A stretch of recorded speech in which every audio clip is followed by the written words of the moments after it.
Good morning everyone. Actually good noon ही हो गया आज तो। सभी को नमस्कार। अगर मेरी आवाज़ आप लोगों तक क्लियर आ रही है तो एक बार फटाफट से बता दीजिएगा। मेरी वॉइस क्लियर आ रही है आप लोगों को? अगर मेरी आवाज़ क्लियर आ रही है तो एक बार बता दीजिएगा। सभी को नमस्कार। एक बार फटाफट से ग्रुप में शेयर कर दीजिएगा। क्लास स्टार्ट हो गई है तो दे कैन ज्वाइन। ठीक है Sonu, thank you so much यार, आप क्लास में आए इतनी देर रुके, थैंक यू सो मच। इतने अपने बिजी शेड्यूल में से अपना टाइम निकाला मेरे लिए, thank you Sonu ji.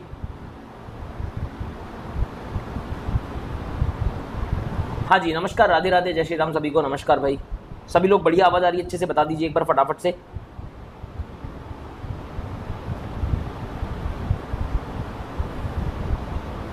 Okay group में एक बार शेयर कर देना। तो आज की जो हमारी क्लास होने वाली है वो है वाक्यांश के लिए एक शब्द पे। वाक्यांश के लिए एक शब्द एक ऐसा टॉपिक है जो कि लगभग हर हिंदी के पेपर जो भी होते हैं, चाहे वो टीचिंग के लिए हों, चाहे वो यूपी पुलिस वाले हों, चाहे सेंट्रल पुलिस के हों, चाहे आपके बैंकिंग वाले हों, इन सभी पेपर्स में वाक्यांश के लिए एक शब्द आता ही आता है। कल भी हम लोग बात कर रहे थे राइट, इसी बारे में। जब हमारी कल स्पेशल में क्लास चल रही थी तब भी हमारी यही बात हो रही थी। वाक्यांश के लिए एक शब्द काफ़ी इंपॉर्टेंट टॉपिक है और ये हर पेपर में आते हैं। तो आज मैंने आपके लिए कुछ 24-25 वाक्यांश लिए जो लगभग मतलब दुनिया में जगह जगह जहाँ भी हिंदी का एंट्रेंस हुआ होगा ना, जिस भी जगह हिंदी का एंट्रेंस हुआ होगा, ये क्वेश्चन बार बार आपको नजर आए होंगे। ऐसे एकदम रैंडम क्वेश्चन नहीं है, बढ़िया क्वेश्चन जो बार बार परीक्षाओं में पूछे गए हैं और इस परीक्षा में भी पूछने के पूरे पूरे चांसेस हैं। ठीक है चलिए तो शुरू करते हैं अपन लोग क्लास आज की। और एक बार ग्रुप में फटाफट बता दीजिएगा और आप लोग सेशन लाइक जरूर कर दीजिएगा जो लोग आ चुके हैं। मैं क्लास शुरू करने जा रहा हूं उससे पहले एक बात, कल आप लोगों को हिंदी का पहला मॉक प्रोवाइड करा दिया गया है। जिन बच्चों को अभी तक नहीं मिला वो बता दें चैट में कि सर हमको नहीं मिला है, तो उनका कुछ ना कुछ इलाज करते हैं, उन तक भी पहुंचाते हैं मॉक। मैंने आप लोगों को मॉक के लिए बार बार इन्फॉर्मेशन दी है। अनअकैडमी पर अवेलेबल है फ्री में। अनअकैडमी पर मेरी क्लासेस हुआ करेंगी, वहीं पर सॉल्यूशन, वहीं पर फ्री में मॉक मिल जाएगा। अनअकैडमी पर जाके फॉलो कर लें। क्लासों की लिंक वगैरह सब कुछ टेलीग्राम पे मिल जाती है। आप में से सबको मिल गया होगा और मार्क्स भी आपने चेक कर लिए होंगे राइट। रात को की भी मैंने दे दी थी। अब जो उसका पेपर सॉल्यूशन है वो कब होगा सर? 24 अगस्त को दोपहर 3 बजे अनअकैडमी में फ्री क्लास होगी, ज्वाइन कर लेना। लिंक आज शाम तक डलवा दूंगा मैं। बात समझ आ गई मॉक की सबको? 11 बजे क्लास अमृतांजलि जी हो नहीं पाई थी किसी कारणवश, इस वजह से। ठीक है चलिए शुरू करते हैं। उससे पहले मेरा छोटा सा इंट्रोडक्शन है, जिसका मन करे बाद में पढ़ लीजिएगा। पहला क्वेश्चन आपके सामने लगा रहा हूं और एक बात याद रखना, आप में से काफी लोग जो हिंदी पढ़ने आज पहली बार आए होंगे मुझसे, मैं हिंदी पढ़ाता हूं सिर्फ प्रश्न और उत्तर देकर नहीं। ठीक है, अगर जो लोग मुझे मानते हैं इतना कि हिंदी सर से पढ़नी है, उनका कारण यही है शायद कि सिर्फ प्रश्न और उसके उत्तर हटाना मेरा काम नहीं होता, क्योंकि मैं मान के चलता हूं एग्जाम में सिर्फ ये चीज नहीं आएगी। एग्जाम में डायरेक्ट ये क्वेश्चन नहीं आएगा, डायरेक्ट इसका आंसर नहीं आएगा एग्जाम में, क्योंकि ये भाषा का पेपर है। ये चारों शब्द भी आपको पता होने चाहिए, क्योंकि अगर एग्जामिनर ने इसको ऑप्शन में डाला है, आज से पहले जितने भी पेपर हुए हैं, चाहे पुलिस का हुआ है, टीचर का हुआ है, देखो डी शुरू कर दिया, बहुत अच्छी बात है, इज्जत करता हूं आप लोगों की चीज़ों की, इसका कि आप लोग इतना जल्दी जवाब दे रहे हैं। मगर हम लोग क्या करेंगे, सारे शब्द भी साथ साथ सीखते चलेंगे, क्योंकि होता क्या ना, अगर ऑप्शन में घुस गया मतलब एग्जामिनर के दिमाग में वो शब्द चल रहा है, हो सकता है इस बार इस शब्द के बारे में पूछ ले। तो हम लोग पूरा डिस्कशन करते हुए चलेंगे। और हिंदी का मॉक अभी तक जिसको नहीं मिला है उन लोगों की मदद कर देना, टेलीग्राम ग्रुप में सब लोग हिंदी का मॉक प्रोवाइड करवा दो। ठीक है भाई चलिए पहला क्वेश्चन शुरू करते हैं। क्या है? जिस तर्क का कोई जवाब ना हो, देखो जिस तर्क का कोई जवाब ना हो, तर्क मतलब होता है आर्ग्यूमेंट, इसका कोई जब जवाब ना होता अपन बोलते हैं कि अकाट्य तर्क है उसका। तुम्हारे तर्क इतने अकाट्य हैं कि तुमसे बहस में जीत नहीं सकते हम। तो अकाट्य तर्क होते हैं जिन तर्कों के कोई जवाब नहीं होते, और काट्य तर्क वो होते हैं जिन तर्कों को काटा जा सके। सर जिनका जवाब नहीं होता तो उसे अनुत्तरित बोल देते, कुछ जवाब नहीं देते, कुछ वैसा को जवाब देते। काट्य कहां से है? काटना शब्द क्यों आया तर्कों के साथ में? क्योंकि तर्कों का जब है ना विरोध होता है उसको बोलते हैं तर्कों का खंडन करना, या फिर तर्कों को क्या होता है, काटना।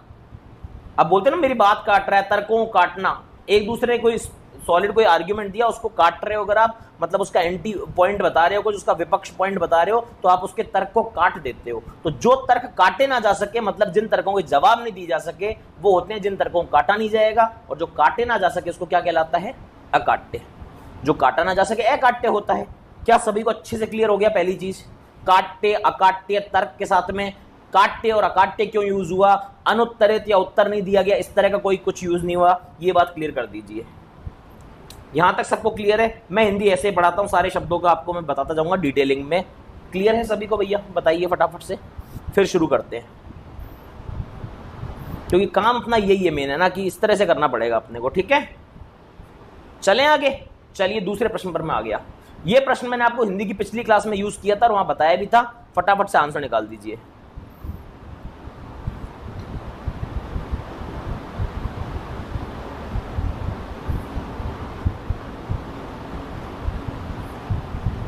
बताइए जनाब क्या आ रहा है।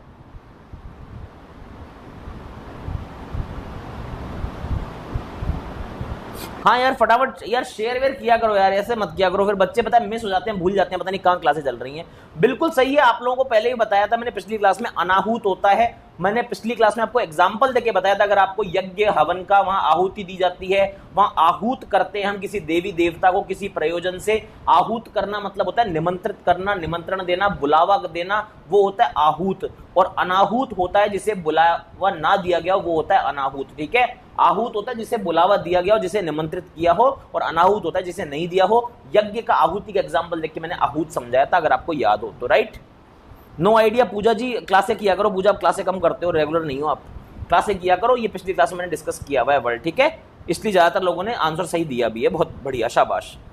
अन्न बोला, जिसके बारे में कुछ बोला ना गया। अतिथि जानते हैं। अभ्यागत का मतलब सोच के बताइए, अभ्यागत क्या होता है, अभ्यागत सोच के बताइए। और अभ्यागत इस साल नहीं, मैंने पिछली साल की क्लासों में पढ़ाया, तो खैर कोई बात नहीं, वो ज्यादा हो जाएगा आप लोगों के लिए, मगर अभ्यागत आप सोच के बताइए क्या होता है। अभ्यागत का मतलब होता है अभी, आगत मतलब होता है आया हुआ, अभी मतलब छोटा अभी ये है सामने समक्ष, तो सामने आया हुआ या समक्ष आया हुआ जो होता है ना, वो होता है अभ्यागत। कभी आपने अगर रामायण महाभारत पढ़ी हो, मैं आप जैसा बेस्ट टीचर, थैंक यू यार।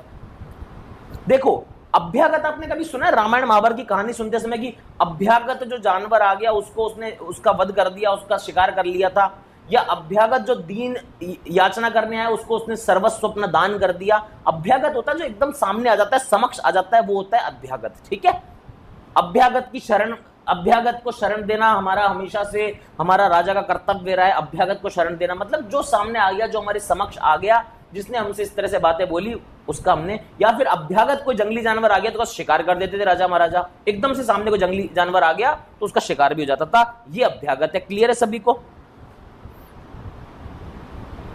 योगेश बाबू क्लास वाला से करो डीआई की, आपको पता लग जाएगा, डीआई की क्लास भी होती है इस चैनल पर, है ना। चलिए नेक्स्ट क्वेश्चन पे चलते हैं, तीसरे क्वेश्चन पर। बढ़िया क्वेश्चन है एक और, आंसर निकालिएगा सभी लोग।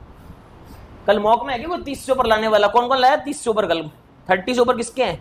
3-4 लोगों ने मेरे पर्सनल बता दिया, उनके तो हैं। आप लोगों में से किस किस के हैं 30 से ऊपर? 30 से ऊपर या 15 से नीचे वाले बताना कौन है। 15 से नीचे वाले बताना सर मेरे 15 से नीचे रह गए।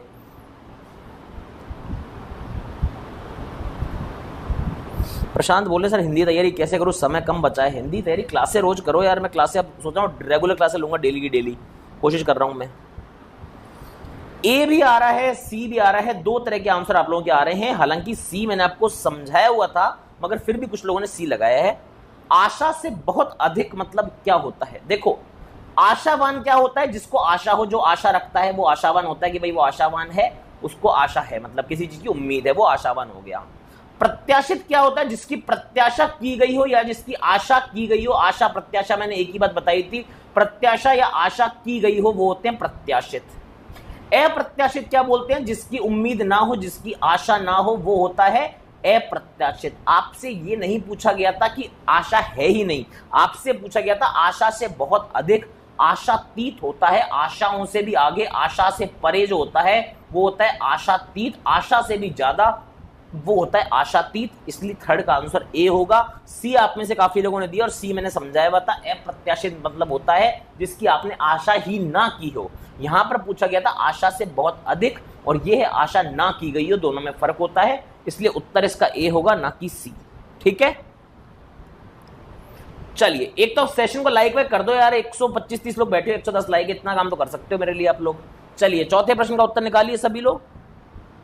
दर्शना कह रही है हिंदी ज्यादा रॉन्ग हो गई। हिंदी रॉन्ग हो गई ना तो हिंदी में तुक्के बहुत मारे हैं लोगों ने, मैंने देखा 27 सही 9 गलत। 9 क्यों अटेम्प्ट कर रहे हैं सारे के सारे आप लोग? तुक्के मत मारो फालतू के।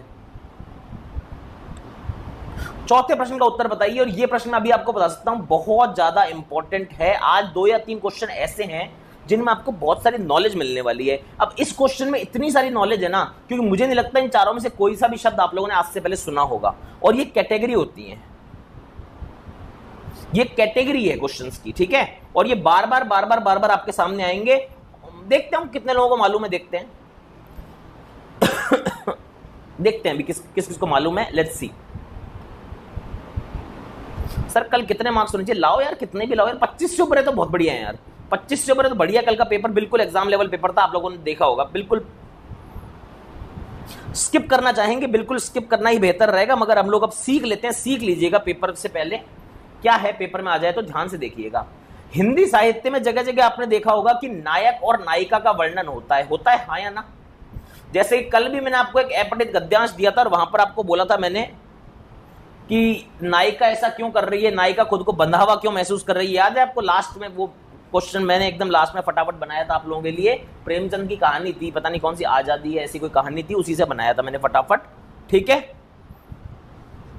अब नायक नायिका होता है कहानी में जिसकी बात चल रही होती है। नायिका की अलग अलग कंडीशन होती है नायक से दूर रहने पर, वो कंडीशंस होती हैं इस तरह की। ये क्या होता है? आगत पतिका। आगत मतलब आया हुआ, जिसका पति अभी अभी परदेश से लौटा हो। जिसका पति परदेश से लौटा होता है ना, जिसका पति अभी अभी परदेश से लौटा है, आया है वहां से, वो स्त्री कहलाती है आगत पतिका, ठीक है। प्रवत्य पतिका कौन होता है? प्रवत्य पतिका होता है जिसका पति परदेश अभी जाने वाला हो। लिख देता हूं मैं एक जगह ताकि आप लोग फिर बाद में यूज कर सकें इसको। मैं लिख देता हूं, ये होता है जिसका पति जाने वाला हो विदेश। कहां पर? विदेश जाने वाला हो, ठीक है। ये क्या है? जिसका पति विदेश से आ गया है, ठीक है। प्रोषित पतिका क्या होता है? प्रोषित पतिका होता है जो अपने पति के विदेश चले जाने पर दुखी है। मतलब पति उसका विदेश में है, पति विदेश में है और वो दुखी है। स्त्री, पति विदेश में है और स्त्री दुखी है, पत्नी दुखी है, वो होती है प्रोषित पतिका। आगमस्य पतिका क्या होता है? वह स्त्री जिसका पति परदेश से आने वाला होता है, आगमस्य आगम होने वाला होता है इसका, ऐसी पत्नियां होती हैं आगमस्य पतिका। इसलिए आंसर इसका डी है। नायिका के जीवन की 10 अवस्थाएं होती हैं, ये चारों बहुत ज्यादा इंपॉर्टेंट है, इसलिए इनको एक सेंटेंस में, एक प्रश्न में बार बार डाल के पूछा जाता है, इसलिए मैंने आप लोगों के लिए क्वेश्चन लगा दिया। वैसे नायिका की 10 अवस्थाएं होती है, प्रवत्य पतिका, आगत पतिका, आगम पतिका, प्रोषित पतिका, प्रेषित पतिका, आगमस्य पतिका, आगमवर्त्य पतिका, ऐसी करके 10 कुल अवस्थाएं होती है नायिका के जीवन की। नायक की भी होती है, मगर आपको जो मैं करा रहा हूं बस वो इंपॉर्टेंट है, आपको इतना टेंशन नहीं लेना, ठीक है। मैं जो करवा रहा हूं वो कर लीजिए, बहुत है आपके लिए, उससे ज्यादा चिंता नहीं करनी आपको, मैं सब देख दाख के आ रहा हूं, ठीक है। क्वेश्चन नंबर 5, एक और इंपॉर्टेंट क्वेश्चन। और अगर आपको सही लग रहा है सेशन, मजा आ रहा है, कंटेंट बढ़िया लग रहा है, एक्सप्लेनेशन अच्छे लग रहे हैं, तो एक सेशन को लाइक जरूर करें और अपने दोस्तों के साथ जरूर शेयर करें। ब्यूटी कुमारी पूछने लगा था टाइम क्या है। ब्यूटी जी टाइम हमारा रहता है सुबह 12 बजे क्लास का टाइम रहता है, तो आप आए डेली, ठीक है। राधे राधे संतोष भाई।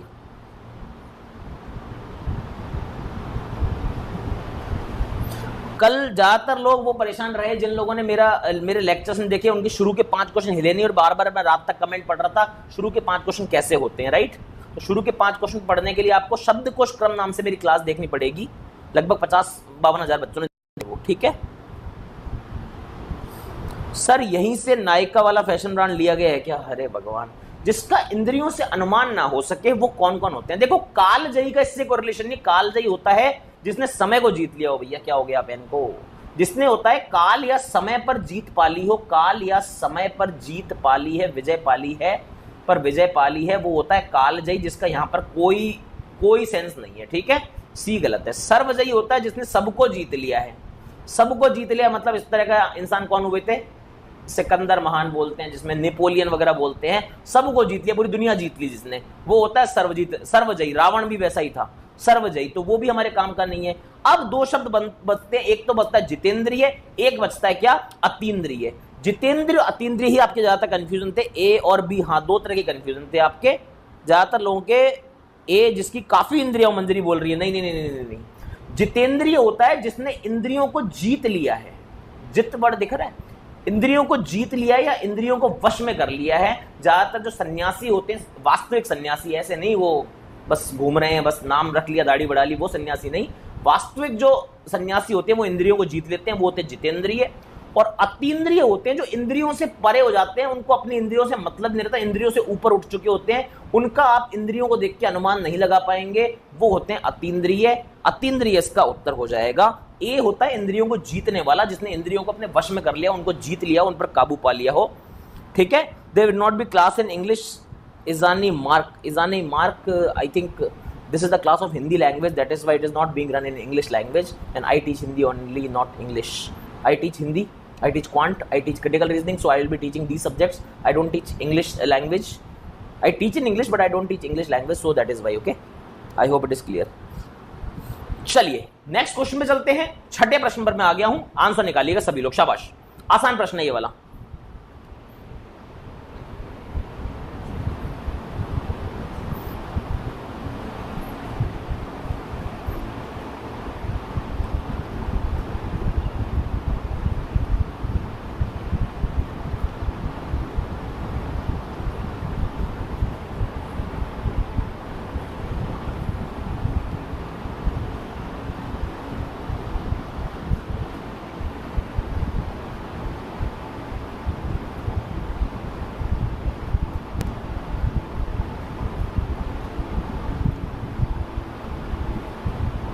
हाँ जी, बताएं क्या उत्तर आ रहा है आप लोगों का। मैं देख लेता हूं यहां पर आप लोगों के उत्तर आ रहे हैं। बी आंसर दिया ज्यादातर लोगों ने। आसान भी था, किसी बात को करने का निश्चय, सीधी सी बात है, संकल्प होता है किसी बात को करने का निश्चय। और विकल्प तो आपको पता है, विकल्प क्या होता है, ऑप्शन होता है। ठीक है, किसी की चीज की चॉइस होती है, वो आपका विकल्प होता है। कल्प क्या होता है, कायाकल्प मतलब सुंदरता हो जाना, वो होता है कल्प, परिवर्तन, सुंदर परिवर्तन जो होता है। अत्यल्प होता है अति अल्प मतलब बहुत कम। अत्यल्प होता है अति अल्प यानी कि बहुत कम होता है अत्यल्प। और अत्यल्प का अगर विलोम शब्द निकालोगे, ये अत्यल्प हो गया। अत्यल्प होता है बहुत कम, अति अल्प। अगर इसका विलोम शब्द या विपरीतार्थक शब्द या विरुद्धार्थी शब्द निकालोगे तो अत्यल्प का क्या हो जाएगा, अत्यधिक। अति अधिक मतलब बहुत ज्यादा। ठीक है, अत्यल्प और अत्यधिक एक दूसरे के विलोम शब्द होते हैं। अगर एग्जाम में अत्यल्प पूछ ले तो कहीं अधिक मत लिख देना, अधिक नहीं अत्यधिक होगा। बात समझ आ गई, ये विलोम शब्द होता है। ठीक है, सातवें प्रश्न पर मैं आता हूं। अविनाश कुमार बोल रहे मैं यह संकल्प लेता हूं कि इस ईयर जॉब लेकर रहूंगा। क्या बात है अविनाश, और मैं आपके लिए ईश्वर से कामना करता हूं कि आप अपने लक्ष्य में बिल्कुल सफल हों। ठीक है, चलिए सातवें प्रश्न का उत्तर निकालिए।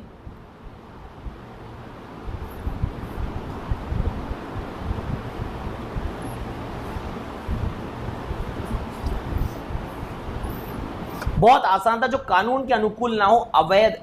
आपने देखा होगा, मैं अब देखो मेरा काम तो है अवैध, आप लोगों ने बता दिया। यहाँ पर मेरा एक काम भी है। आपने कभी कोई सिगरेट वगैरह पीता हो, कोई गुटखा तंबाकू का पैकेट देखो, आप नहीं खाते पीते होंगे, मुझे पता है आप सभी बहुत अच्छे इंसान हैं, मतलब बुरे नहीं होते वो लोग भी जो सिगरेट का सेवन करते हैं, मतलब बता रहा हूँ कि आप अपनी हेल्थ का ध्यान रखते हैं।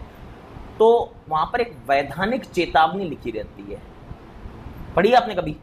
वैधानिक चेतावनी लिखी रहती है। वैधानिक होता है विधान से संबंधित, विधान मतलब कानून से संबंधित, विधान या कानून से संबंधित होता है वैधानिक। ठीक है, तो जो विधान से संबंधित है वो वैध है चीजें, वो वैलिड है वो चीजें।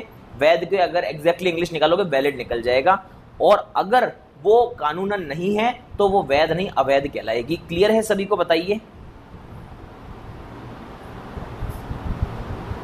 हाँ, अवैध खनन में 2 लोग पकड़े गए, बिल्कुल। ये न्यूज़पेपर पढ़ते हैं, बीच की खबरें। अवैध खनन में 2 लोग पकड़े गए, बिल्कुल सही बात है।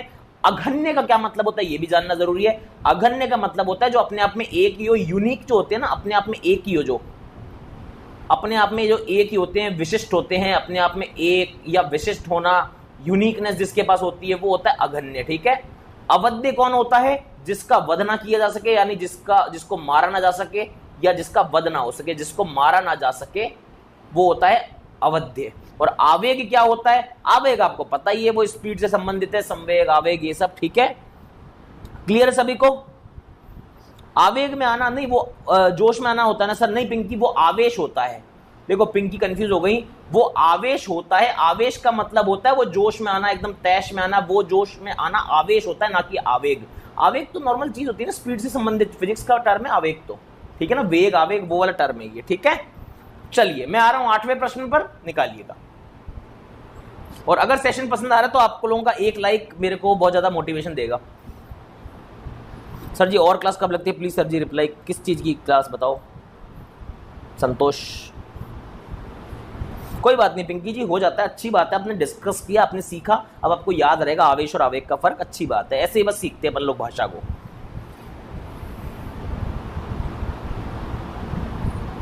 हेलो नीलाद्री जी, बी आंसर आ रहा है अशोक वाटिका। अरे अरे अरे अरे, अशोक वाटिका, सुंदरकांड नहीं पढ़ा क्या तुम लोगों ने? हैं, अशोक वाटिका बता रहे हो तुम लोग, देवताओं का उपवन। अशोक वाटिका देवताओं का था कि रावण का था? हाँ दोस्तों, ये तो रावण का था। देवता को उपवन, बगीचा, उपवन मतलब बाग बगीचा, स्वर्ग तो उनका घर होता है, स्वर्ग तो पूरा राज्य है देवताओं का, मतलब पूरी उनकी पूरा लोक है उनका, स्वर्ग थोड़ी होता है। नंदन कानन उनका उपवन है, देवताओं का बगीचा नंदन कानन होता है, नहीं पता तो जान लें आप, ठीक है। अशोक वाटिका रावण का था, जिसको हनुमान जी ने जाकर, है ना, उठा पटक कर दी थी हनुमान जी ने पूरी, है ना, लंका को पूरा जला दिया था। वो अशोक वाटिका से किस्सा शुरू हुआ था, पूरा फल खाने जब लगे थे, फिर अक्षर कुमार आया, उसने हनुमान जी पर हमला किया, हनुमान जी ने उसका वध कर दिया। फिर मेघनाद आया, है ना, फिर उन्होंने ब्रह्मास्त्र चलाया, तो हनुमान जी ने कहा कि अब यार ब्रह्मास्त्र तो बंधना पड़ेगा, हालांकि उनको वरदान था कि किसी भी अस्त्र में नहीं बंधेंगे, मगर फिर वही बात है ना, जो न ब्रह्मसर मानहु महिमा मिटई अपार, है ना, अगर ब्रह्मास्त्र को नहीं मानूंगा तो पूरे संसार में इसकी ख्याति खत्म हो जाएगी। तो हनुमान जी बंध के चले गए और फिर वहां से लंका कांड आपका पूरा मचा, सभा में गए रावण की और वो सब हरकतें हुई, ठीक है, याद दिला दी थोड़ी सी। जय श्री राम। 9वें प्रश्न पर आता हूं, जो पूजा के योग्य हो बताइएगा, बताइए, शाबाश।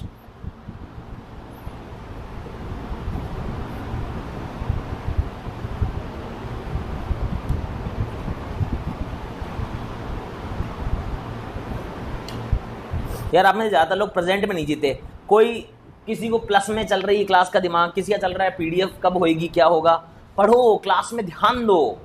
पीडीएफ इकट्ठी करके एक अच्छे लाइब्रेरियन बनने के संकेत होते हैं, आप लाइब्रेरी बना सकते हो घर पे, मानता हूं आपके पास 1000 तरह का मटेरियल मिल जाएगा, और जो बच्चा क्लासे अच्छे से कर रहा है ना यार, वो सीधा बैंक में जॉब ले जाएगा। और ये बहुत कड़वी सच्चाई है जो मैं बोल रहा हूँ, पूरे दिन पीडीएफ इकट्ठे करते रहोगे, कुछ नहीं हो पाएगा यार, उससे सिर्फ लाइब्रेरी खुल जाएगी अपने पास एक, समझ रहे हो, इस बात को समझो। बहुत सारे बच्चे बिना पीडीएफ के निकल जाते हैं यार, कोई पीडीएफ के चक्करों मत पढ़ो, जो मटेरियल चाहिए आपको मिल जाता है, ठीक है। जो पूजा की योग्य वो क्या होता है?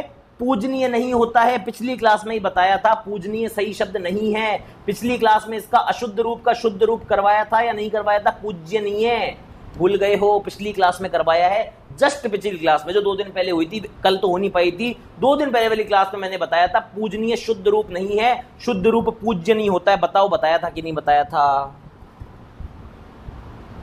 डी नहीं है आंसर, पूजनीय गलत शब्द है, मैंने उस दिन भी आपको सिखाया था, और उन्हीं शब्दों का मैं आज यूज कर रहा हूं जो मैं सिखा चुका हूं ऑलरेडी। आप लोग गलती कर रहे हैं, बार बार ये गलतियां ना करें दोस्तों, थोड़ा ध्यान दीजिए, ऐसी चीजों में एग्जाम में फंसते हैं। पूजनीय सही शब्द नहीं है, इसका शुद्ध रूप है पूजनीय। याद आ गई सबको बात मेरी? बताया था मैंने, क्लास में कराया हुआ क्वेश्चन है ये, कंफ्यूजिंग ऑप्शन है सारे। अंजू बिल्कुल ऐसे ही ऑप्शन होंगे वहां पर भी, पेपर टफ नहीं आता, पेपर में ऑप्शन ऐसे बना के देगा ना, आपको परेशान कर देगा, ठीक है, ये काम मत करिए, इसलिए थोड़ा सा ध्यान दीजिए। पूजनीय और पूजनीय मैंने आपको बताया लास्ट क्लास में, और मैं बार बार यूज करूंगा, और पेपर में भी आएंगी मेरे क्लास में बताए हुए चीजें, बट ध्यान में आपको देना पड़ेगा। मैं आ रहा हूं क्वेश्चन नंबर 10 पे, प्लीज ध्यान से सीख लें, ये क्वेश्चन देने के बहुत चांस रखता है, ये ऐसी चीजें हैं, बहुत इंपॉर्टेंट है, वेरी इंपॉर्टेंट, मैं अभी बता सकता हूं इस क्वेश्चन को। इस क्वेश्चन में जितनी भी चीजें बताऊंगा सब वेरी इंपॉर्टेंट है, बहुत ज्यादा इंपॉर्टेंट है, 10 स्टार बना चुका हूं इस क्वेश्चन पे, तो इस क्वेश्चन को प्लीज समझ लीजिएगा। बहुत लोगों को डाउट रहती है, दिक्कत रहती है, हमेशा आता है इस टाइप का क्वेश्चन, ठीक है।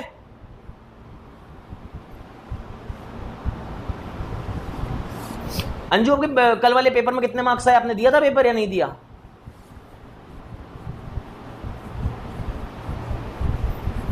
हाँ जी बताइए सभी लोग, सब लोग बता रहे हैं जठराग्नि, बहुत अच्छी बात है। देखो कुछ अग्नियां होती हैं, कुछ अग्नियां हैं फेमस, वो क्या होती हैं, चाहे अग्नि बोल दो चाहे अनल बोल दो, आपको पता है उसके पर्यायवाची हैं, तो जठराग्नि या फिर आप जठरा नल बोल लो, ठीक है, जठरानल बोल लो, जठराग्नि बोल लो, इन दोनों का ही मतलब होता है पेट की जो आग होती है, उदर की जो आग होती है, पेट की आग या फिर उदर की आग, उदर ही बोलते हैं पेट को अपन लोग, है ना, ये होती है आपकी जठराग्नि या फिर जठरानल हो जाता है, ठीक है।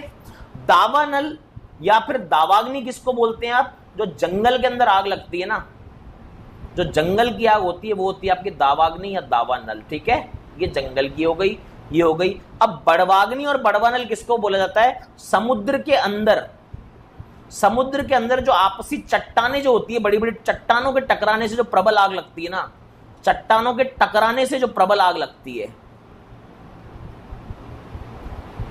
जो प्रबल आग लगती है वो होती है बड़वानल या बड़वाग्नि। ये तीनों ही शब्द अच्छे से याद रखिएगा सभी लोग। क्लियर है सभी को? सर बता दो कहां था टेस्ट। शीतल आप प्लीज है ना टेलीग्राम ग्रुप ज्वाइन कर लीजिए, वहां आपको टेस्ट मिल जाएगा। अनअकैडमी पर फ्रीली अवेलेबल है मेरा टेस्ट। अनअकैडमी पर स्पेशल क्लास होती है मेरी, वहां पर पीडीएफ मिल जाएगी आपको। टेस्ट पीडीएफ फॉर्म में दे रखा है मैंने, और बाकी अगर आप मेरा टेलीग्राम ग्रुप ज्वाइन कर लेंगे तो वहां भी आपको मिल जाएगा। ठीक है, नेक्स्ट टेस्ट और नेक्स्ट क्लास की लिंक आज शाम तक लग जाएगी। नेक्स्ट क्लास में तो फर्स्ट पेपर सॉल्व होगा 24 अगस्त को दोपहर 3 बजे। 24 अगस्त को दोपहर 3 बजे मॉक नंबर 1 का सॉल्यूशन होगा। अनअकैडमी पर फ्री है, लिंक आज शाम को दे दूंगा टेलीग्राम ग्रुप में और यूट्यूब पर दोनों जगह बता दूंगा, रात को लाइव आके भी बता दूंगा। ठीक है, चैनल सब्सक्राइब कर लेना सभी लोग। और साथ ही साथ में 4 PM पर मैं मॉक 2 भी लॉन्च कर दूंगा 24 अगस्त को। ठीक है, 24 अगस्त will be important for you guys. ठीक है, 24 अगस्त, आज 21 हो गई है। चलिए 11वें प्रश्न पर आते हैं। बहुत अच्छा प्रश्न, एक और प्यारा प्रश्न निकालिएगा सभी लोग आंसर। और जितने भी लोग सेशन में बैठे हैं, 180 लोग सेशन में बैठे हैं, सेशन पर लाइक जरूर कीजिएगा दोस्तों, लाइक बनता है यार, इतना तो आपसे हक से मांग सकता हूं, बता दीजिए। सर कोरा पर पूजनी सही दिया है तो कोरा गलत है। कोरा कोई स्टैंडर्ड चीज नहीं होती, आपको मालूम हो। कोरा पे सिर्फ लोग होते हैं जो आंसर बताते हैं। आप अच्छी डिक्शनरी में देखें, यहाँ पर गूगल करें कि पूजनीय का शुद्ध रूप क्या है। रोहन श्रीवास्तव मेरे कहने से इतना करें, पूजनीय का शुद्ध रूप ये लिख दें गूगल पे, पूजनीय का शुद्ध रूप ये करें गूगल, आप सब कर सकते हैं, चिंता ना करें। कोरा तो आप लिख दो पूजनीय सही है तो कोरा पे वो भी आ जाएगा। ठीक है ना, पूजनीय का शुद्ध रूप आप ये चीज गूगल करें तो आपको उत्तर मिल जाएगा। ठीक है रोहन बाबू, चलिए विशिष्ट अवसर पर विशिष्ट लोगों के समक्ष दिए गए विद्वतापूर्ण भाषण क्या होता है, बहुत इंपॉर्टेंट है। देखो बहुत इंपॉर्टेंट है सारे वर्ड। संभाषण क्या होता है, आपसी जो वार्तालाप होती है या आपसी बातचीत होती है, जैसे मैंने अभी रोहन के साथ की, रोहन और मैं एक दूसरे से बात कर रहे थे, रोहन ने बोला सर ऐसा ऐसा हो रखा है, मैंने बोला रोहन ऐसा होता है, तो ये मेरे और रोहन के बीच में वार्तालाप हुआ, इसीलिए रोहन और मेरे बीच में क्या हुआ, संभाषण हुआ। जब भी कोई दो बड़े बड़े लोग मिलते थे ना, जैसे कि पुराने जमाने में आपने देखा होगा हनुमान एवं लक्ष्मण के बीच संभाषण हुआ। संभाषण होता है आपस में एक दूसरे के बीच में टॉक होना, वार्तालाप होना, बातचीत होना। फिर होता है आपका अपभाषण। अपभाषण आपने सुना होगा, अपशब्द जो बोलते हैं ना वही अपभाषण है। तो गंदी भाषा में जो बात करते हो, गंदी अश्लील भाषा में जो बातचीत होती है, अपशब्द सुना है ना, वैसे अपभाषण है। शब्द बहुत सारे इकट्ठे हो जाते हैं तब भाषण बन जाता है। जब बहुत सारे शब्द इकट्ठे हो जाते हैं तो भाषण बन जाता है। एक शब्द होता है अपशब्द होता है, बहुत सारे शब्दों का झुंड, बहुत सारी गंदी भाषा का यूज करोगे, अपभाषण कहलाएगा।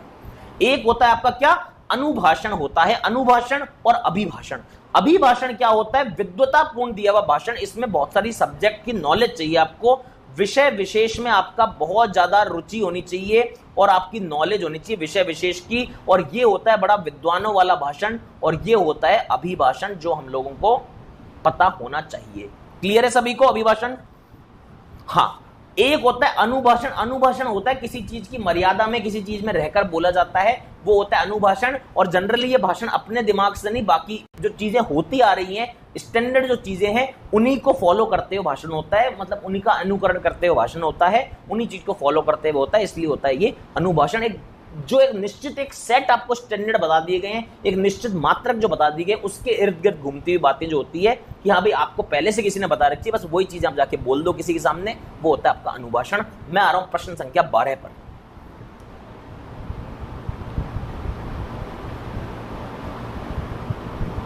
आंसर निकालिएगा सभी लोग, शाबाश।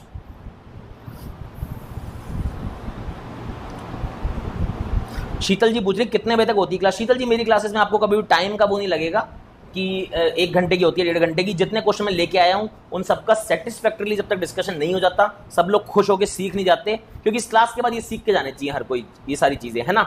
तो तब तक क्लास चलती है। अब आज मेरे पास 24 प्रश्न, हम 12वें पर हैं अभी, ठीक है।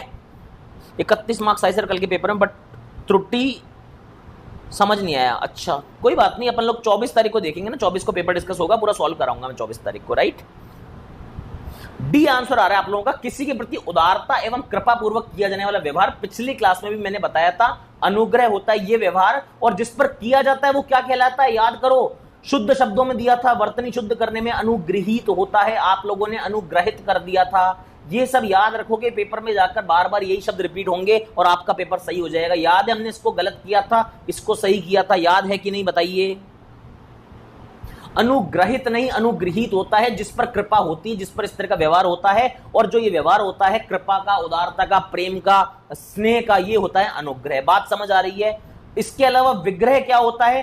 आपने देखा होगा समास विग्रह, तो दो चीज अलग अलग हो जाना, अलग होना होता है विग्रह, राइट? अलग अलग होना, एक दूसरे में अलग चीज हो जाना, ठीक है। निग्रह होता है अवरोध, निग्रह होता है अवरोध या रोक टोक जो होती है वो होता है निग्रह, ठीक है। और अवग्रह क्या होता है? अवग्रह भी लगभग वही वाली चीज है, अवग्रह भी लगभग अवरोध या रोक इसी तरह की चीज है, रुकावट जैसी चीज है। निग्रह और अवग्रह लगभग एक ही चीजें हैं। विग्रह मतलब होता है अलग होना, समास विग्रह से आप जानते हैं, और अनुग्रह का मतलब मैंने आपको बता दिया है, ठीक है।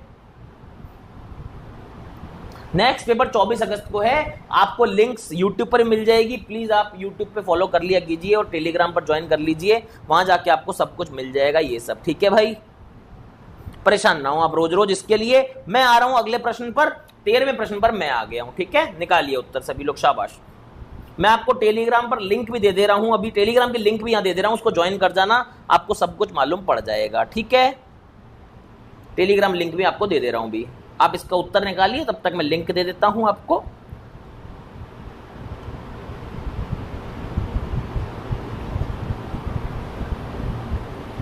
सभी लोग उत्तर निकालिए आराम से, फिर मैं आपको लिंक दे रहा हूं तब तक, ठीक है। परेशान ना हो आप।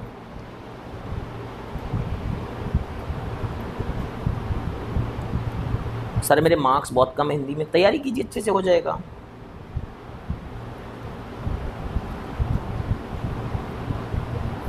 दे रहा हूं आपको टेलीग्राम ग्रुप की लिंक दे रहा हूं, ये देखो मैंने आपको टेलीग्राम ग्रुप की लिंक दे दी है, ऊपर मैसेज में पिन भी कर दिया है, ठीक है। अब आपको दिख रहा है? ओके, अब टेलीग्राम ग्रुप की लिंक भी आपको मिल गई है, परेशान ना हो, जिसको जो भी समस्या है ज्वाइन कर दें, सब आंसर आपको मिल जाएंगे। खैर मैं आ रहा हूं इस बात पर, जिसे पार करना कठिन हो, देखो निगम नहीं होता, निगम का मतलब कौन बताएगा? भारतीय खाद्य निगम, food corporation of India, food corporation होता है क्या? निगम तो नहीं हो सकता। आगम, दुर्गम, अगम में बताओ सोच के क्या हो सकता है? आगम का मतलब क्या होगा बताओ? आगम मतलब होगा जो उपस्थित है, जो आ गया है, जो आ गया है या उपस्थित है, वो हो जाएगा आपका आगम, ठीक है। दुर्गम क्या होता है? जिसे पार करना कठिन है, जो बिल्कुल जाना जिसके पार बहुत मुश्किल है, जाना कठिन है या पार करना कठिन है, वो होता है आपका दुर्गम। और अगम में क्या होता है? जहां कठिन नहीं, जहां जाया ही ना जा सके, जाया ही ना जा सके या फिर पार कर ही ना सको, जिसे पार कर ही ना सको, ठीक है। मतलब ये अगम में जो चीज है ये तो है असंभव चीज है ये, ठीक है। अगम में असंभव है, और दुर्गम क्या है? कठिन है या दुष्कर है, तो इसलिए उत्तर आ जाएगा दुर्गम, क्योंकि हमसे कठिन पूछा है, ना कि पार करना असंभव पूछा है। क्लियर सभी को? ओके चलिए 14वें प्रश्न पर मैं आ जाता हूं, आंसर निकालिएगा सभी लोग, शाबाश। और सेशन को एक लाइक जरूर करें आप, निकालें।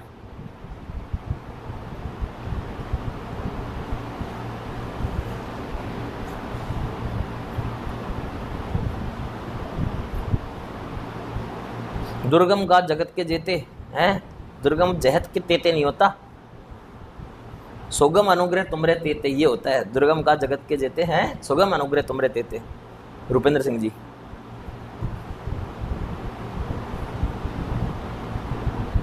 सी उत्तर दे रहे हैं आप लोग, जिसके आर पार देखा जा सके। देखो दूरदर्शी होता है जो दूर तक देखता हो, जो जिसकी सोच दूर तक जाती हो, जो दूर तक का देख सकता हो, है ना, जो दूर के फायदे नुकसान को जानता हो, ये सब। सूक्ष्मदर्शी क्या होते हैं? माइक्रोस्कोपिक चीजें होती हैं, जैसे अमीबा वगैरह वो जो होते हैं, सूक्ष्मदर्शी चीजों से देखे जा सकते हैं। जैसे आपका ये हो गया माइक्रोस्कोप हो गया, है ना, वो सूक्ष्मदर्शी हो गया, यंत्र हो जाता है वो सूक्ष्मदर्शी।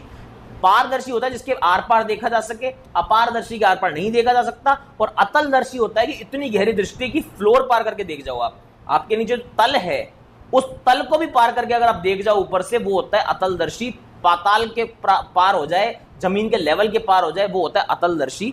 ये होती है बात, ठीक है। तो दूरदर्शी इसका उत्तर नहीं होगा, सूक्ष्मदर्शी नहीं होगा, पारदर्शी इसका उत्तर हो जाएगा। हम आते हैं क्वेश्चन नंबर 15 पे।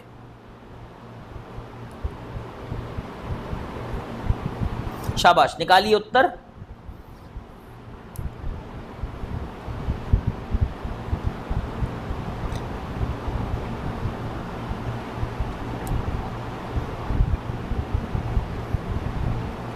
अब ये सारे शब्द अच्छे हैं, सारे शब्द आपको सीखने ही चाहिए, इसलिए बोल रहा हूं शब्द में जानबूझ के ऐसे ऐसे डाल रहा हूं, जानबूझ के ऑप्शंस में, ताकि आपको यार लगे कि यार कुछ सीख के जा रहे हो आप लोग, समझ रहे हो।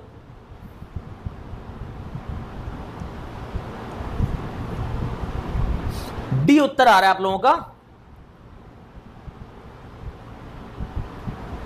देखें, अनुशासनात्मक कार्रवाई की प्रक्रिया के फलस्वरूप पद से नीचे उतरना, मतलब समझ रहे हो, डिसिप्लिनरी एक्शन लेते हैं तो आपकी डिमोशन की बात कर रहा है। आपको समझ आ रही है बात। इंग्लिश जो समझते हैं उन लोगों के लिए दो शब्द होते हैं, एक होता है डिमोशन, हालांकि मैं हिंदी क्लास में इंग्लिश वर्ड लिखना सही नहीं मानता हूं, बट कोई बात नहीं, समझाने के लिए कई बार करना पड़ता है। दो शब्द होते हैं, प्रमोशन और डिमोशन। प्रमोशन होता है पदोन्नति, पद के अंदर उन्नति हो, आपका जो भी रैंक है पद के अंदर अगर उन्नति होगी तो आपकी पदोन्नति हो जाती है, ये आपको बोला गया है, ठीक है। तो ये आपकी पदोन्नति होती है, प्रमोशन वाली चीज, जो कि यहां पर नहीं हो रही है।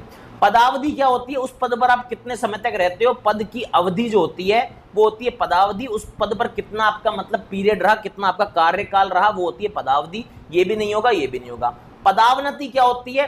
पद की अवनति जब हो जाए, उन्नति का उल्टा क्या होता है? अवनति होता है, मतलब तरक्की नहीं, आप गिर जाए आपकी पोस्ट, जो कि हमसे पूछा गया है, इसलिए आंसर क्या हो जाएगा? पदावनति हो जाएगा। उन्नति अवनति, उन्नति का मतलब होता है ऊपर चढ़ना, तरक्की होना, अवनति का मतलब होता है नीचे गिरना, नीचे पोस्ट पे आ जाना, तो पद प्लस अवनति हो जाएगा पदावनति, ये आपका आंसर हो जाएगा। और प्रोन्नति वही उन्नति वाली चीज, ये उन्नति और ज्यादा एडवांस होना लेवल पे, और ज्यादा अच्छे से उन्नति हो तो प्रोन्नति होती है, तो वो भी हमारा उत्तर नहीं होगा। आई थिंक आप लोगों को समझ आ गया होगा, मैंने सारी चीजें समझा के बता दी आप लोग। क्लियर है सभी को? इसी तरह से उन्नति का उल्टा भी आपसे कोई पूछेगा तो अवनति बता सकते हैं आप। क्लियर है सभी को? एक बार यस तो बता दीजिए भाई सब लोग। क्लियर है सभी को मेरे भाई? क्लियर है या नहीं है? सुनीता जी, प्रोन्नति का मतलब अब मैंने आपको बता दिया, प्रोन्नति उन्नति ही होती है। उन्नति का और एडवांस रूप होता है, ज्यादा उन्नति जब होने लग जाती है जो प्रोन्नति के रूप में वो देखी जाती है। क्लियर है सभी को? बताइए एक बार फटाफट। आपके जवाब का इंतजार कर रहा हूं मैं, अगर आपको क्लियर है तो बताएं थोड़ा सा मेरे को, ताकि हम लोग आगे बढ़ सकें। आपके जवाबों का इंतजार रहता है मेरे को। सबको क्लियर है? बहुत बढ़िया, थैंक यू सो मच। 16वें प्रश्न पर हम लोग आते हैं। अगेन इंपॉर्टेंट, इससे आपको विपरीतार्थक शब्द या फिर आपको युग्म शब्द युग्म के अंदर में समश्रुति भिन्नार्थक या फिर आपको समानार्थी शब्द, यहां पर कहीं ना कहीं आपको ये शब्द इनमें से कोई ना कोई टकराएगा ही टकराएगा। आप लोग मानते हैं इस बात को? बहुत बार आप लोगों ने देख लिया होगा अब तक, है ना, इस तरह के प्रश्नों को। वह वस्तु जो नाशवान हो वो होती है नश्वर, वो नश्वर होती है। शाश्वत होता है सदा रहने वाला, है ना, सदा रहने वाला होता है शाश्वत, लास्ट क्लास में बताया था। अमर का मतलब भी वो होता है जो कभी ना मरे, मतलब हमेशा सदा रहने वाला होता है ना। अलौकिक का मतलब भी होता है जो इस लोक का ना हो। लौकिक क्या होता है? लौकिक होता है जो इस लोक का है। इस लोक का नियम क्या होता है? लौकिक का मतलब क्या होता है? लौकी नहीं बोलना इसको, लौकी नहीं है ये, ठीक है। लौकिक का मतलब होता है जो इस लोक का है, और हम जिस लोक में रहते हैं उस लोक का नियम क्या है कि आपको एक ना एक दिन तो खत्म होना होगा, मरना होगा, एक ना एक दिन तो आपको नष्ट होना ही है, आपका नियम है। तो आपका इस लोक का नियम है नष्ट होना, नश्वरता आपका इस लोक का नियम है। मानते हो ये बात मेरी? मैं बोल सकता हूं नश्वरता इस लोक का नियम है, जिस लोक में आप और मैं रहते हैं। तो यहां पर जो नश्वरता का रूल फॉलो कर रहा है उसको आप बोलोगे लौकिक, और जो नश्वर नहीं है, जो नाशवान नहीं है, जो अमर है, उसको क्या बोलोगे? अलौकिक। की भैया आप इस लोक के हो ही नहीं। तो अलौकिक का मतलब हो जाता है अमरत्व, जिसको प्राप्त हो, जिसके अंदर नश्वरता ना हो। इसलिए ये भी उल्टा है, ये भी उल्टा है, ये भी उल्टा है, और आंसर नश्वर है। सारे शब्द याद रखना। क्लियर है या नहीं बता दीजिए मुझे। लौकिक और अलौकिक दोनों बता दिए मैंने आपको। लौकिक का मतलब क्या होता है ये भी बता दिया, अलौकिक का मतलब भी बता दिया। थोर का भाई लौकी, हाँ मुझे पता था वही बोलोगे, इसलिए मैंने बोला वो मत बोलना बस, ठीक है। नश्वर इस लोक का नियम नहीं है। साक्षी आपने अच्छी ट्राई की। नश्वरता इस लोक का नियम है, समझ रहे हो? संज्ञा और विशेषण का फर्क है, कोई बात नहीं। चलिए 17वें प्रश्न पर आता हूं। आसान है, फटाफट बता दो, जल्दी से बता दो फटाफट से आंसर इसका। बहुत आसान है। साहित्य से संबंध रखने वाला साहित्यिक होता है, लेखक, कवि, नाटककार, ये सब उसके अंदर आते हैं। लास्ट क्लास में इस तरह से बताया था। साहित्यिक या साहित्यकार ये होते हैं, ये लेखक है, ये कवि है, ये नाटककार है, कहानीकार है, यात्रा वृत्तांत वाले लोग हैं, ठीक है। इस तरह के लोग सब अंदर आ जाते हैं। साहित्यकार इनका पूरा आवरण ढके रहता है, वेन डायग्राम से अगर समझना चाहो तो, ठीक है। 18वें प्रश्न पर आ जाओ।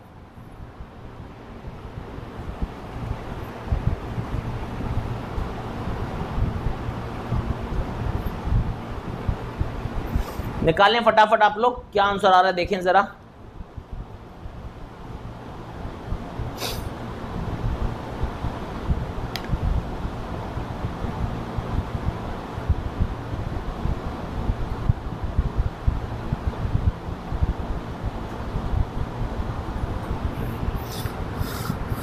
क्या आंसर आ रहा है आप लोगों का? बी आ रहा है, कुछ लोगों का डी आ रहा है। बी और डी दो तरह के आंसर आ रहे हैं, देख लीजिए। सरल का मतलब आप लोगों को पता है आसान होता है, सरलतापूर्ण जो प्राप्त किया सकते हो, सरल नहीं हो सकता, ये तो गलत है। सुलभ का मतलब होता है जो सरलता से उपलब्ध हो, अवेलेबल हो आपके लिए, है ना, वो होता है सुलभ। सुंदर का मतलब आपको पता ही, सुंदर होता है क्या है, सुप्राप्य होता है जो सरलता से प्राप्त किया जा सके, वो होता है सुप्राप्य। जिसको सरलता से प्राप्त किया जा सके होता है सुप्राप्य, इसका आंसर हो जाएगा सुप्राप्य। सुलभ का मतलब होता है जो सरलता से उपलब्ध होती है चीजें, ठीक है। सुलभ शौचालय होता है तो वो सरलता से उपलब्ध शौचालय है, उसको प्राप्त नहीं करना है आपको, शौचालय को उठा के घर नहीं लेके जाना है। तो सुलभ और सुप्राप्य का मतलब समझ लीजिए। सुलभ का मतलब होता है किसी चीज की उपलब्धता होना। अब अगर किसी की पानी की सुलभ प्याऊ है तो उस प्याऊ को उठा के घर नहीं ले जाते हो आप। सुलभ शौचालय को उठा के आप ना, उसको पता नहीं कमोड को उठा के सर पे रख के बाहुबली बन के घर नहीं जाते हो ना आप लोग, ध्यान से रखना ये बात दिमाग में। तो सुप्राप्य और सुलभ दो अलग अलग चीजें हैं। सुप्राप्य होता है प्राप्त किया जा सकता है, जो चीज मिल सकती है, जो चीज हासिल कर सकते हो, प्राप्त कर सकते हो, वो हो जाएगी सुप्राप्य। सुलभ का मतलब ये नहीं है कि भाई आप बस उठा के चल दिए, प्राप्त कर लिया आपने चीजें, वो सब नहीं होगी, ठीक है। चलिए 19वें प्रश्न पर आते हैं। मैंने आपको एग्जाम्पल देके बता दिया है।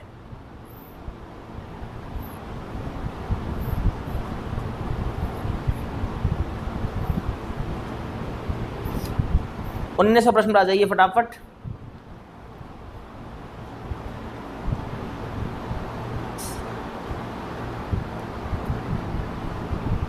अब याद रहेगा ना, ये स्टोरी बता दी तो आपको जीवन भर याद रहेगी ना। सुलभ और सुप्राप्य में फर्क होता है। हर चीज को उठा के नहीं, प्राप्त नहीं करना होता है आपको। कोई चीज उपलब्ध होती है उसको यूज करते हो बस, ठीक है। चलिए उत्तर बताइए। जिसका भोजन दूध ही होता है, बहुत आसान है। दुग्धाहारी होता है, द्रव्यहारी, शाकाहारी, मांसाहारी, बिल्कुल गलत है। बहुत आसान सा क्वेश्चन डाला हुआ है। 20वां बताइए। ये अच्छा शब्द है, ये बढ़िया है। और सेशन को लाइक जरूर कर देना यार अगर आप लोग नए हैं, और चैनल को सब्सक्राइब कर सकते हैं अगर आपको लगता है कि इस चैनल पर कंटेंट अच्छा दिया जा रहा है आपको, तो ठीक है। बी का बताओ, बी कौन सा था यार? द्रव्यहारी तो आपका देखो, द्रव और द्रव्य अलग होता है। द्रव्य होता है कोई भी पदार्थ का आहार करने वाला। द्रव्यहारी नॉर्मल सी चीज है, लगभग सब लोग द्रव्यहारी होते हैं, ठीक है। चलिए फटाफट बताइए आगे क्या आ रहा है आंसर। सी आंसर बता रहे हैं आप लोग, बिल्कुल सही भी बता रहे हैं। आप लोगों ने अगर कुछ चीजें देखी हो, घर के पर्यायवाची आपको याद होंगे। याद है सबको घर के पर्यायवाची क्या होते हैं? क्या हो गया भाई, जंक फाइलें कहां से आ गई भाई हमारे सिस्टम में? हाँ, बिना घर का। देखो अनाथ क्या होता है? जिसका कोई स्वामी ना हो, बिना स्वामी का जो होता है, बिना स्वामी का, बिना नाथ का। जनरली हम लोग किससे कर लेते हैं? बिना माँ बाप का होता है, उसको अनाथ बोल देते हैं। पेरेंट्स को नहीं, जो जिनके नहीं होते उनको बोलते हैं अनाथ। बाकी बिना नाथ या बिना स्वामी का। अनाहत क्या होता है? आहत होने का मतलब होता है घायल होना, चोट लग जाना, आहत हो जाती है चीजें। तो अनाहत वो होता है जो घायल ना हो, चोटिल ना हो, जो आहत ना हुआ हो, जो घायल ना हो, ठीक है। अनाहत और अनाहूत सुनने में एक जैसे हैं, समश्रुति भिन्नार्थक शब्द हैं, दोनों का अलग अलग मतलब है। आज की क्लास में दोनों बता दिए हैं। आने वाली क्लासेस में अगर ये दोबारा पूछूं तो दोबारा अगर गलती करोगे तो आपकी गलती कहलाएगी, मेरी नहीं, क्योंकि मैं वापस से रिपीट कर रहा हूं। अनाहत का मतलब होता है जो आहत ना हो, ठीक है, जो घायल ना हो, चोटिल ना हो, ये होता है अनाहत। और अनाहूत का मतलब क्या होता है? जिसे बुलाया ना गया हो, जिसे बुलाया ना गया हो, होता है अनाहूत। ये दोनों शब्द याद रखिएगा, ठीक है। ये बातें दिमाग में रखना वरना गड़बड़ हो जाएगी। अनिकेत का मतलब क्या होता है? अगर घर के पर्यायवाची आपने सुने होंगे तो क्या सुने हैं? गृह सुना होगा, सदन सुना होगा आपने, आवास सुना होगा, निकेतन भी सुना होगा कुछ लोगों ने। घर के पर्यायवाचियों में निकेत सुना होगा।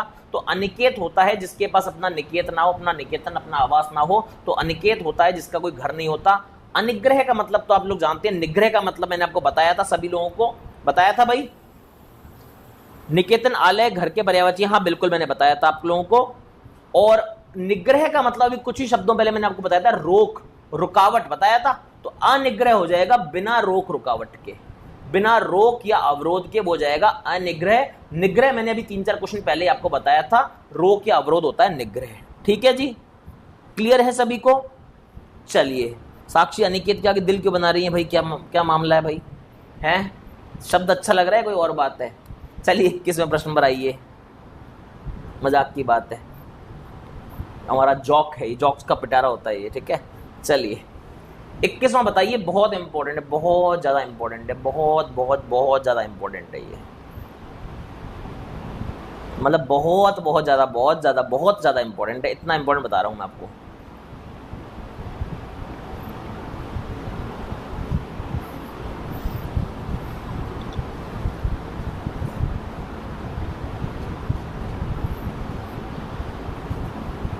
बताइए,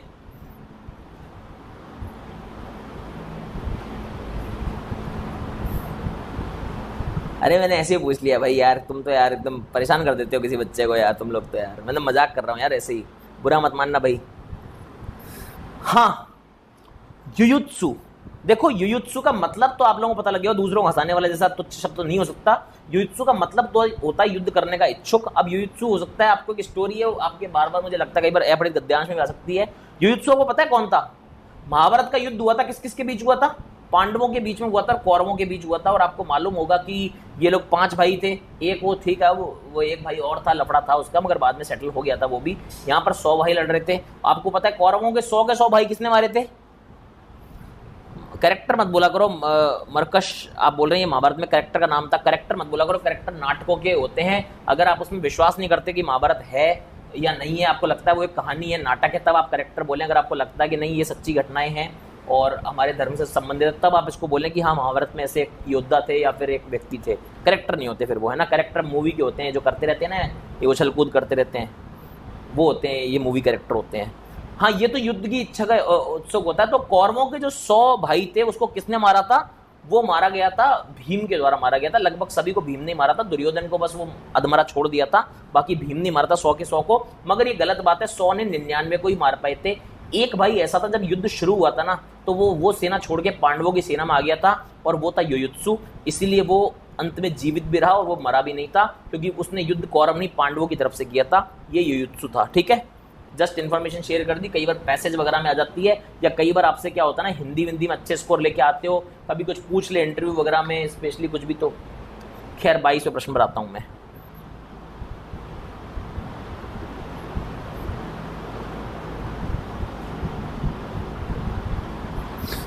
पिंकी फेस से लग रहा है सर सैड है।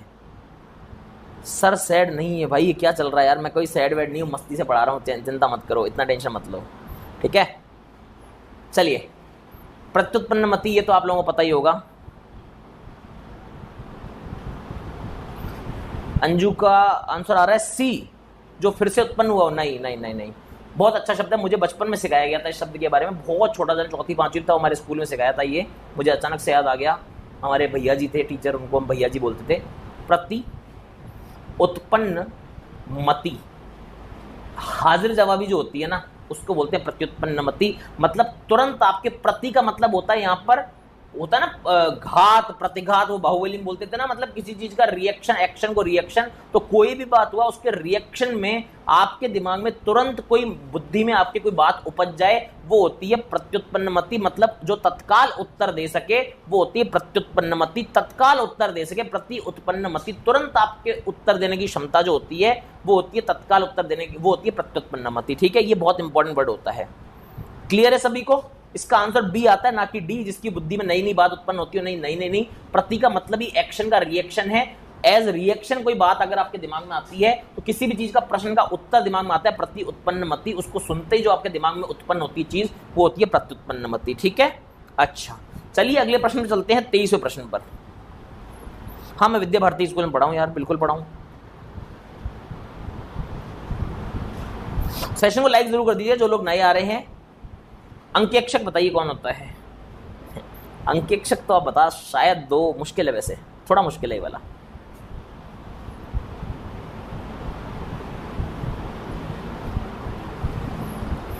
ऑप्शन कौन सा एक्सप्लेन करना है? और यार इसमें तो शब्द थोड़ी है, इसमें तो अलग अलग लाइनें लिखी हुई, इनको लाइनों में क्या एक्सप्लेन, उत्तर ना देने की क्षमता जो फिर से उत्पन्न हो, इनको कैसे करूं? अभी तक कर ही रहा था मैं। सर मैं भी गुजरात से ही हूँ, हिंदी सिखा के इंग्लिश जिसे ना आती है उसे सपोर्ट कीजिए। भानुबेन पटेल मैं तो सपोर्ट कर ही रहा हूँ, मतलब मैं खुद अच्छी इंग्लिश बोल लेता हूँ, मगर फिर भी मैं हिंदी वालों के लिए सपोर्ट करता हूँ, इसलिए पिछले साल से लगातार मैं हिंदी पढ़ा रहा हूँ। जबकि अगर आप लोगों को मेरी एजुकेशन क्वालिफिकेशन पता लगेगी, जो लोग नए उनको नहीं पता होगी अभी तक, कोई बात नहीं, जब तक नहीं पता अच्छी बात है, जब पता लगेगी तो आपको लगेगा ये आदमी हिंदी पढ़ा क्यों रहा है, आपको ये शंका हो जाएगी। जो लोग यहाँ पर हैं वो बता देंगे सर की एजुकेशन क्वालिफिकेशन क्या है, ठीक है, मेरा बीटेक और एमटेक किस कॉलेज से होता है। उसके बाद अगर मैं हिंदी पढ़ा रहा हूँ तो शायद इसलिए पढ़ा रहा हूँ कि मुझे हिंदी वालों से दर्द होता है कि यार इन बच्चों का बेचारों का इस सिर्फ लैंग्वेज की वजह से, एक भाषा की वजह से नौकरी ना लगे तो वो चीज़ गलत है, इसलिए मैं हिंदी पढ़ाने आया हूँ मैं, समझ रहे हो, सिर्फ इसलिए। बाकी फुल सपोर्ट हिंदी वालों को है मेरा, क्योंकि मैं ये नहीं समझता कि इंग्लिश यार कोई नॉलेज की चीज़ है, इंग्लिश एक भाषा है, खाली सीखना भाषा बुरा नहीं होता, इंग्लिश भी अच्छी चीज़ है, हिंदी भी अच्छी चीज़ है, भाषा कोई बुरी नहीं होती, मगर एक भाषा की वजह से अगर नौकरी नहीं मिल रही है देश में, तो जिस भाषा की वजह से मिल रही है आपकी भाषा से, मैं उसमें हमेशा सपोर्ट करूंगा आप लोगों को, हमेशा, ठीक है। तो आय व्यय के आंकड़ों की जांच करने वाला आपको पता लग ही गया होगा कौन होता है, सीए होता है आपका, वो अंकेक्षक हो जाता है, आय व्यय के आंकड़ों की जांच करने वाला। सीए आप कर लो, चाहे बाबू बोल लो, कुछ भी बोल लो, मतलब मेनली जो कैलकुलेशन का काम करता है वो आपका, ठीक है, ये होता है। चलिए 24वां प्रश्न, आखिरी प्रश्न आज का। हाँ एग्जैक्टली, तो मेरी उस क्वालिफिकेशन के बावजूद अगर मैं हिंदी पढ़ा रहा हूँ तो सिर्फ इसलिए पढ़ा रहा हूँ क्योंकि मैं नहीं चाहता कि एक लैंग्वेज नहीं आने की वजह से आप लोगों का नॉलेज कम माना जाए और आपको किसी भी एग्जाम से बाहर कर दिया जाए कि नहीं तुमको इंग्लिश आती, बाहर जाओ यहाँ से। नहीं, ऐसा नहीं हो सकता, ऐसा हो ही नहीं सकता।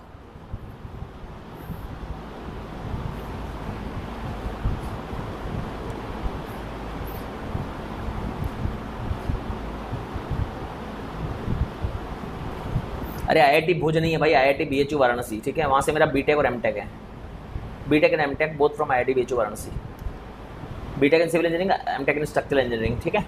सिविल इंजीनियरिंग को हिंदी में बोलते हैं जानपथ अभियांत्रिकी। चलिए, हाँ अंकेक्षण ऑडिटिंग, अंकेक्षक ऑडिटर, बिल्कुल रोहन, बिल्कुल। जिजीविषा कल भी मैंने डिस्कस किया था, शायद वो थी जीवन की इच्छा, जीवन जीने की इच्छा जो होती है वो होती है जिजीविषा, ठीक है। और इस तरह से हमारे आज के क्वेश्चन पूरे हो गए हैं 24। आई थिंक आप लोगों को क्वेश्चन पसंद भी आए होंगे। आज रात को एक बार लाइव आऊंगा, आज रात को एक बार मेरी सारी क्लासेज, अभी शाम को मेरी पेड क्लास होती है अनअकैडमी पर 5 बजे मेरा अर्थमेटिक का बैच चल रहा है, एकदम बेसिक से बाप लेवल, एकदम खतरनाक वाला, कैट लेवल से ऊपर तक का लेवल जाएगा, एकदम आरआरबी क्लर्क से शुरू होके उस लेवल से कैट लेवल तक जाता है। 6:30 बजे मेरा मेंस का डीआई बैच चल रहा है, इसमें रोज एक लॉजिकल डीआई होती है, एक अर्थमेटिक डीआई होती है। ये 2 बैच मेरे अनअकैडमी प्लस पर चलते हैं, जो लोग नए हैं वो आ सकते हैं अनअकैडमी प्लस पर। और उसके बाद में फिर रात को 8 बजे तक मेरी क्लासें हो जाएंगी, फिर रात को कल की तरह 10 बजे करीब में, आज चलो 10 बजे एक लाइव रख लेते हैं, आज 10 बजे लाइव आऊंगा, 10-1 मिनट के लिए आऊंगा मुश्किल से, तो वहां पर आप ज्वाइन कर सकते हैं मेरे से। हिंदी वाले जिन लोगों को भी डाउट है, हिंदी वाले जिनको भी पूछना है कुछ, वो पूछ सकते हैं। रात को 10 बजे मैं लाइव होऊंगा 10-15 मिनट के लिए, उसमें मैं आपको अगले मॉक टेस्ट की लिंक और इस फर्स्ट पेपर जो कल हुआ है उसके सॉल्यूशन के लिंक्स मैं आपको प्रोवाइड कर दूंगा और बता दूंगा कैसे क्या करना है, और आपका कुछ इक्का दुक्का डाउट होगा वो भी मैं डिस्कस कर लूंगा। तो ये थी अभी की क्लास, आई थिंक आप लोगों को पसंद आई होगी। पसंद आई तो अपने दोस्तों जरूर शेयर करना, आपके सपोर्ट की मुझे बहुत जरूरत है, मेरा सपोर्ट आप लोगों के लिए पूरा रहेगा, आपके सपोर्ट की मुझे अभी बहुत जरूरत है, मैं सीरियसली बोल रहा हूँ आप लोगों को, ठीक है, मुझे जरूरत है आप लोगों के सपोर्ट की, बना के रखिए। Thank you so much. मैं मिलता हूँ कल यूट्यूब पर सुबह फिर से 11 बजे, तो कल मैं मिलूंगा आप लोगों से। मेंस लेवल डीआई एक बहुत शानदार डीआई बनाई थी, आज किसी वजह से हो नहीं पाई, और 12 बजे कल फिर से हिंदी में दोनों क्लासें करके देखी, सिर्फ हिंदी से भी सिलेक्शन नहीं होगा, सिर्फ क्वांट से भी नहीं होगा, दोनों क्लासें करके देखिए, मजा आएगा। कल सुबह 11 बजे क्वांट में, 12 बजे हिंदी में मिलता हूँ, तब तक के लिए अपना ध्यान रखिए। आज रात को 10 बजे एक लाइव करते हैं 10 से 15 मिनट का, सारी बातें क्लियर करने के लिए और आपको मॉक्स देने के लिए, नेक्स्ट मॉक्स, ठीक है। थैंक यू सो मच, आपका दिन अच्छा हो, जय हिंद।